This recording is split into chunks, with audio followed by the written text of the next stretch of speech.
Welcome back to the Health, Hope, and Happiness podcast brought to you by Stifel.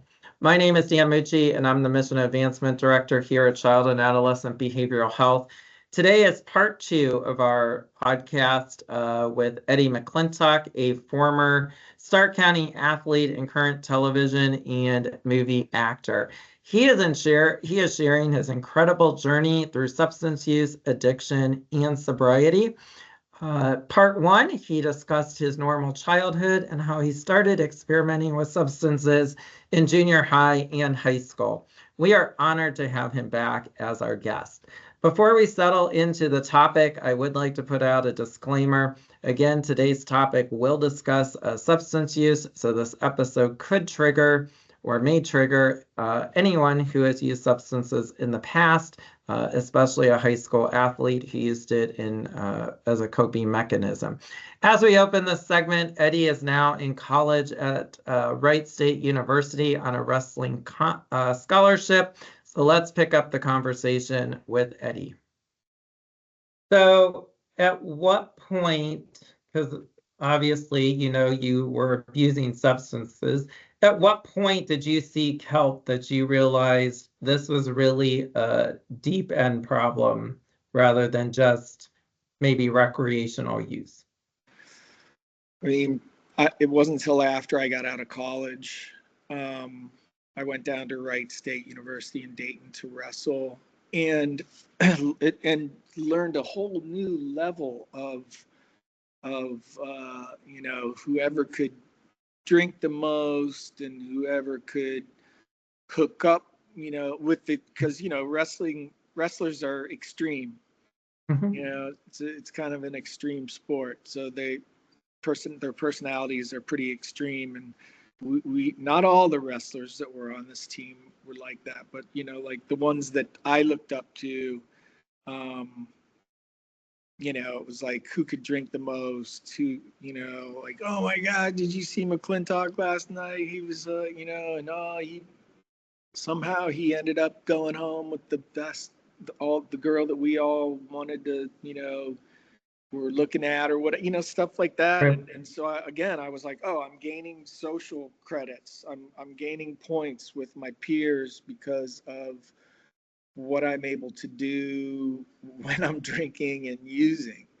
So, and in college, I only used, I drank and used marijuana until, it took me 6 years to graduate. So I wrestled for 3, and then I crammed 4 years into 6. And the last 3 years of my college experience after I got out of wrestling is when I discovered ecstasy, LSD, cocaine. And so I was using mushrooms, and then I smoked cocaine for the first time, like my senior year, the last year of my college experience, and that was kind of the beginning of the end of my my drug use. I ended up graduating from Wright State in '91. The night before, I'd been up all night.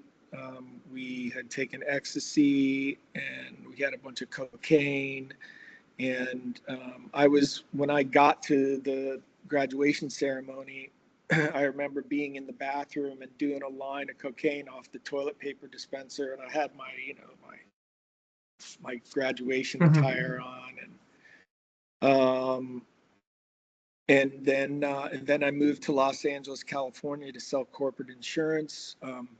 Everybody was like, "You're going to do what?" They were just like, "That's not who you are." And I'm like, "No, it is, because I was able to navigate those waters, like navigate.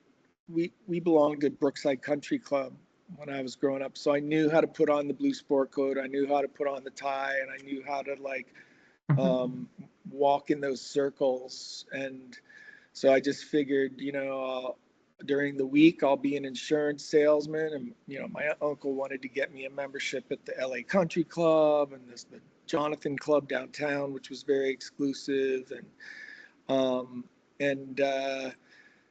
it didn't work. I was too out of control by then, so he fired me after 6 months. He fired me, and uh, and by then I had started smoking crack cocaine, um, and I didn't really like it, but it was the only thing I knew how to get, and so I was drinking and smoking crack, and it's humbling to say, because if you're a crackhead, you're like you're at the lowest of the low.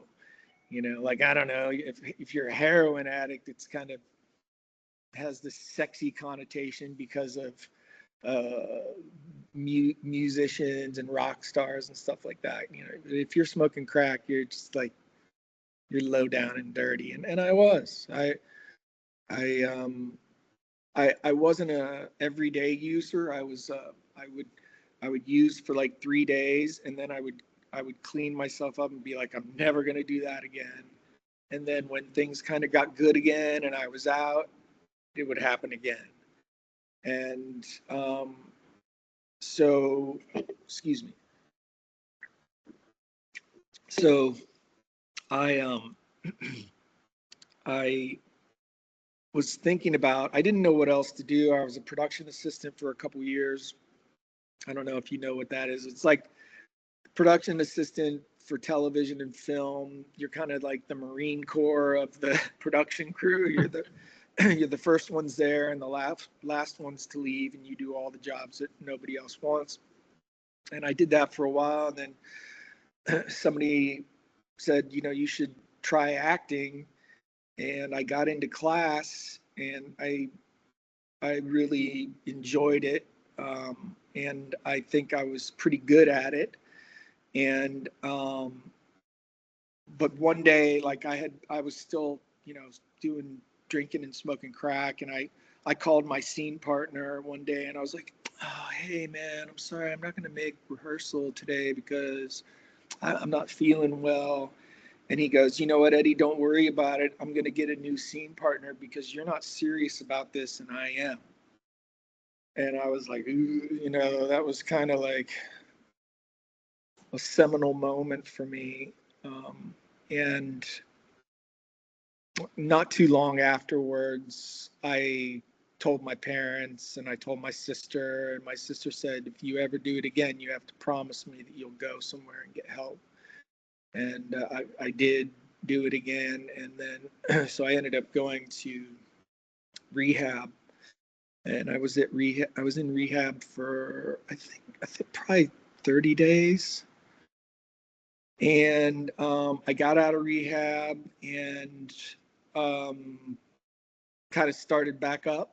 Wasn't really ready to hang up my, and what's so funny, they call it partying, but it's like, it's the last thing that you would, Right. identify as a party. It's like people in a room, no one's really talking to one another, or there's like the one person that's going, and then there's the one person that's looking out the window, and then you got a guy that's crawling around on the carpet. It's really dysfunctional, and I put myself in a lot of bad places and in a lot of bad positions. So, I mean, it's it's a wonder that I'm still alive, or not in a mental institution or in jail. But I I went to rehab, and then I was like, okay, I'm just gonna drink beer and smoke pot. And then that didn't work because I ended up smoking crack. And then I'm like, okay, I'll just have like a vodka and just do. And so I tried all the different combinations so that I could continue to party, and none of them worked. None of them worked. So finally, one day, I just said, I think I'm done. And that was it. That was it. That was New Year's Eve, 23 years ago. Well, congratulations. Thanks. If all of us could take a lens and use hindsight, what would you tell your younger self, that seventh grade kid who first started just to fit in or be accepted by the cool kids? What would you tell him all this experimenting led to? Well, unfortunately, I don't think whatever I could have said to him would have had much of an impact because I knew what I was doing was not right. And I continued to do it anyway. And, like no amount of love, no amount of concern, no amount of protection is going to keep a kid from doing that if that's what he wants to do, right? Or an adult, same thing as an adult. They have to come to the conclusion that they're finished. And so, unfortunately, we can, I tell my two sons, hey, look, man, that's not good for you. You shouldn't be doing that. And there's really nothing more you can do other than just completely, lock them in their room. And so my wife and I have had to really choose our battles. We're dealing with some psychological issues with my boys, and some substance abuse issues with my boys, but they don't get drunk. And to me, I think personally, I think alcohol is far worse. You have a greater potential of uh, drinking alcohol and harming yourself or someone else than you are. You may smoke some pot and then watch Scooby Doo for a couple hours and pass out. And I'm not trying to lessen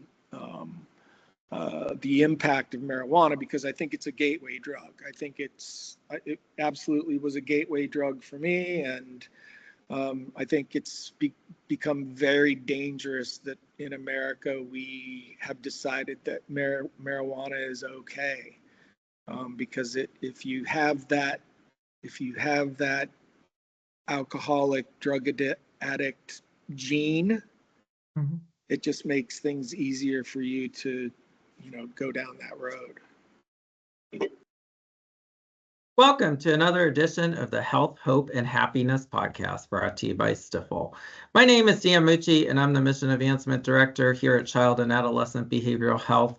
In part one of our two-part podcast, former Stark County athlete and current television and movie actor Eddie McClintock will discuss his normal childhood and what led a high school athlete to experiment and use substances and how that affects your mental health and performance on the athletic field. So we welcome Eddie to the podcast, and we appreciate him for sharing his story today. If you were speaking to a group of middle school kids, what would you tell them about the dangers of experimenting with substances while also being an athlete? Well, here's an example. There was a guy laying on the sidewalk here at a bus stop, and I said, I will guarantee it to my boys. I said, I will guarantee that the first thing that he ever tried was some marijuana and maybe a can of beer or something. You don't just go from you don't go from your first puff of weed or your first drink to laying on the sidewalk. I said, I guarantee he never thought that he would be in that place. No person ever thinks that they're going to end up in that place, and yet there they are. So, you're kind of playing Russian roulette um, when you decide to take that step to, drink and use substances. And so, as a young person, um, who, you know, as a young person who wants to have a future and go on to college and then have a full life, you have to weigh whether or not it's worth it to you to take that chance.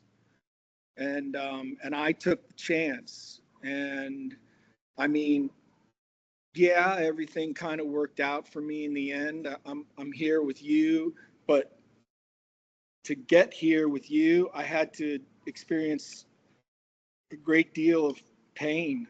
I put my friends through a lot. I put my family through a lot, but most of all, I put myself through a lot, you know, and it took me a long time to find the self-love that was that gave me and pushed me to the decision to get out of it. You know, like I always felt in the back of my mind, like I always felt in the back of my mind that there was something more for me than what I was doing. And yet I just got trapped in this cycle. And then once you're in the cycle, it's very difficult to get out. Very difficult to get out. That's been my experience, as someone who went through it myself. Right. And I've had several friends that have killed themselves because they were unable to stop using and drinking. I've had friends who have, I mean, after 23 years in the program, I mean, that's just what happens, you know. But I've had close friends that have either committed suicide or OD'd and died. So I would say to them, nothing that I say up here is a guarantee that you know things are going to be okay for you, or it's not even a guarantee that if you have, because like you know plenty of people Right. are able to have a beer and they have one beer and then they don't take anymore. But again, there's that alcoholic gene that I think I was born with. And even before I started using drugs and alcohol, it manifested in other ways. You know, it manifested in, excuse me, being obsessed with comic books or, you know, obsessed with horror films, you know, to the point where it was like, I don't know, maybe unhealthy. So I was exhibiting signs of kind of alcoholic thinking even before I took my first drink or you know smoked my first bit of marijuana. So, yeah, positive statement and testimony there for younger people. But that leads into kind of my next question or statement. Today, there's mental health providers called school-based consultation in every Stark County school district. So that would include Hoover plus the other 18 schools in Stark County. Do you think that would have benefited you back in the day if you would have had a mental health counselor in school that you could have talked to and might have provided strategies? I don't know. I feel like I would have been, because I wasn't ready to relinquish that part of my life. It would have been like probably gone in one ear and out the other, just because I wasn't ready to stop. Like I was just, you know, and the kids that age, of course. Can you hear that really loud? That No, you we're can hear good. the. Okay. No. Until that kid says I don't like the repercussions and the consequences of my actions when I'm drinking and using. Until that person says it no longer outweighs my desire to have a good, clean, normal life. Again, there's really not much you can say. You can stand up there and you know proselytize and beat your chest and tell a doomsday story, and a kid will go, and especially you know a kid. because they think they're invincible. They're like, okay, that guy, but not me. You know. Yeah. So I think it's still important to talk to teens about it. I think it's. I think it's. I think if we're honest with them, and we don't, it's like Nancy Reagan's campaign, "Just Say No." I mean, that's that shows how out of touch. Like, oh, it's that easy? It's that easy? I just say no, and then Yeah. everything can be normal. Excuse me. No, we need to be really honest and direct with these kids. Excuse me, and just show and support them. Because I think the more love and support they have, the more likely they are to have open and clear lines of communication, uh, which hopefully will keep them from making, too many mistakes. They're going to make mistakes. Um, Peer pressure is, you go to Right. a party and you sit there and go, no, I don't want to smoke and I don't want to do anything. And everybody, thinks you're a nerd. And, but, now at 23 years sober, I'm just like, I wish I had been maybe been more of a nerd, you know, it would have helped it, caused my dad a lot of pain. My dad was my hero. He worried about me a lot because, I had ADHD and I'm sorry, No, Dad. you're good. I had, I was, they said I was hyperactive and, all this other stuff, just other things to make me feel less about myself. Mm-hmm. And so I continued to, just fill up that hole inside of me that was left there by, I don't know, God maybe, or genetics, or a combination of both. Yeah, so a lot of what our programming does do with like school-based counselors and other things is they really do pull those kids aside and kind of give them those strategies. Now, as you said, whether they're ready to let go or whatever, that's sometimes a different story. But they're in the schools to kind of coach them, work with the teachers, identify kids who are really struggling and start to pull them aside to work with them before hopefully things don't get as bad as they got with you or ultimately resolve. Well, Um, I think it's a great idea. Um, but again, if I'd have been sent to that person, I probably would have been it's like, huh, yeah, yeah, okay, all right, later, and then right. nerd or whatever. Just because I thought, I got to that place where I thought I knew everything. A kid gets to the place where he thinks that he's smarter than his parents and he knows more than his parents, and that's just something.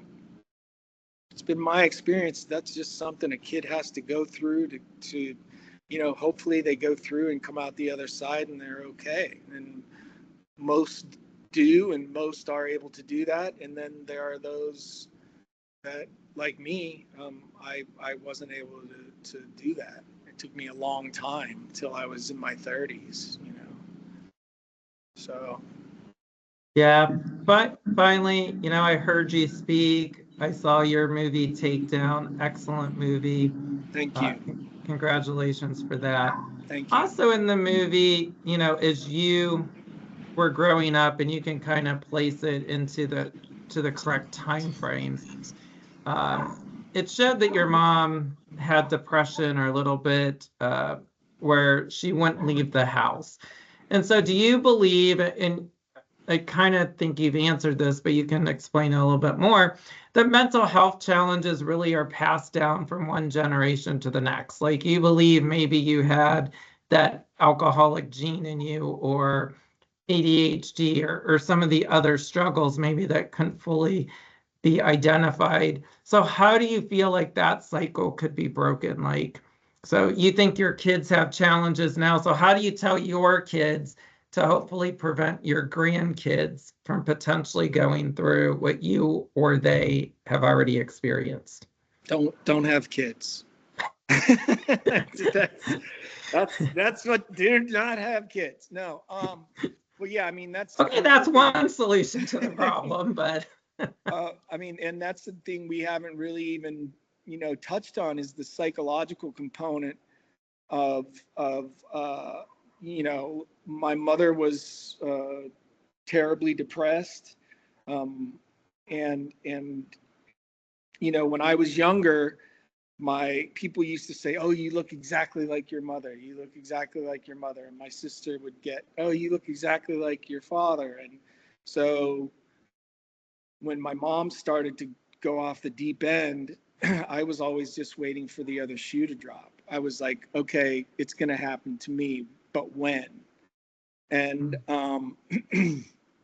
so, you know, I don't remember being depressed in high school, or depressed in college. I guess maybe I just hadn't identified it. So I didn't really identify my own depression till after I had graduated from college, and I went and saw my first psychiatrist because I was, I was feeling right. really down and really anxious. So I have anxiety and depression that's pretty, intense. So And you to add that in, you throw that into the mix, with drugs and alcohol and peer pressure, and, a young adolescent kid who's depressed, suicidal ideation, cutting, burning yourselves, participating in high risk behavior sexually. It all is one. I mean, it all looks like different things, but it's really just, you know, the big picture. Um, and to put a little perspective, back in the 80s, not knowing fully when your mom started with exhibiting signs, mental illness wasn't talked about the way it is today.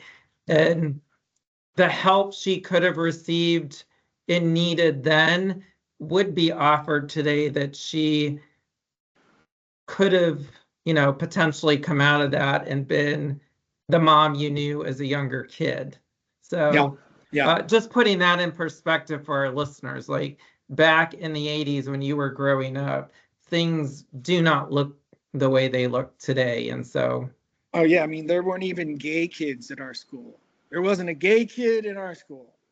No gay kids. I mean, that's what I mean. I was like, I mean, I remember there was the one guy who acted kind of funny or something, or mhm, like feminine. But I mean, Elton John. I was like, yeah, man, that guy. No one ever talked about, right, that either. Same with, psychological problems. It was like if someone had cancer. You kind of said it under your breath. There was a negative connotation that came with that. And as I spoke about earlier, it kept my friend, who was one of the most mentally tough individuals, who, he wrestled, he almost made the Olympic team. And that mental toughness has been the barrier to him being able to go, I give up. I'm powerless over alcohol and drugs, and to maybe, say, God, help me deal with this because I'm not strong enough. And and especially back then, it's like, I mean, I don't know, machismo. I don't know if that was the word or not, but if you were a true man, if you're, I mean, I remember Admiral Halsey, who was one of our during World War II. He led um, the Pacific Fleet or whatever, and he has a quote that said, "I don't trust a man that won't have a drink with me." So imagine that, like, right, imagine being the guy who's like, oh, I probably shouldn't be drinking, but if Admiral Halsey says he wouldn't, it's like right. there's a connotation there that keeps you from going, all right, Halsey, go do your thing. I'm going to live a good, successful life. Mm-hmm. And so, yeah, it's just one more, that's just one more log to throw on the fire. So, Eddie, we've covered a tremendous amount of topics today, diving into different things. What else would you like to add that we didn't talk about as we begin to wrap this up a little bit? Dan, I guess what the dream for me, what would be cool for me is to be able to like go to different schools, have them watch Takedown, and then after Takedown, do a Q&A and talk about and be honest with the kids about mental health and drug addiction and alcoholism, and how they can, you don't want to preach at kids, right? I mean, adults hate being Right. preached at too. So you gotta just say, like, we've been very open and honest. Mm-hmm. And that's, I think if you're open and honest about it, you're more likely to get at that one kid. Maybe it's just one kid that comes up and says, my home life is not great. I've been drinking, using marijuana, and maybe, help set that kid back on the path to becoming well and living a life that he can be proud of. So part of the reason we here at CNA even started this series was to provide coaches and athletic directors with more information so kids would see their coach as their trusted adult. And, we're not asking a coach to solve a problem. We're just asking when the player comes to the coach or the coach notices something, the coach can then connect them with school counselor resources, etc. And we would like to help you get your movie out there and move forward, and we'll continue to work to help you make that happen.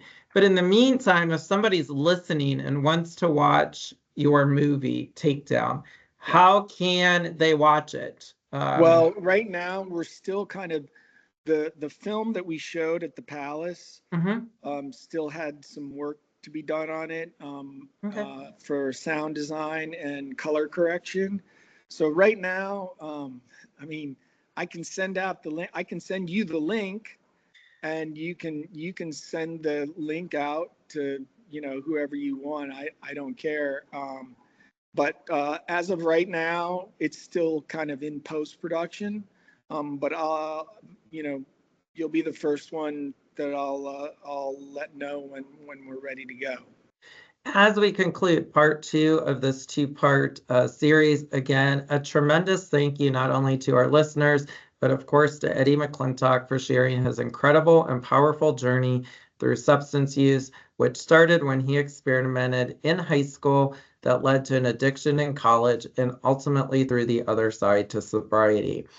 Our hope through listening to his story is a coach or parent would recognize and get early help if they believe their student athlete is experimenting with substance use. Until the next time, we thank you for joining us. We also thank Stifel for sponsoring this podcast, and of course to you for listening to the Health, Hope, and Happiness podcast.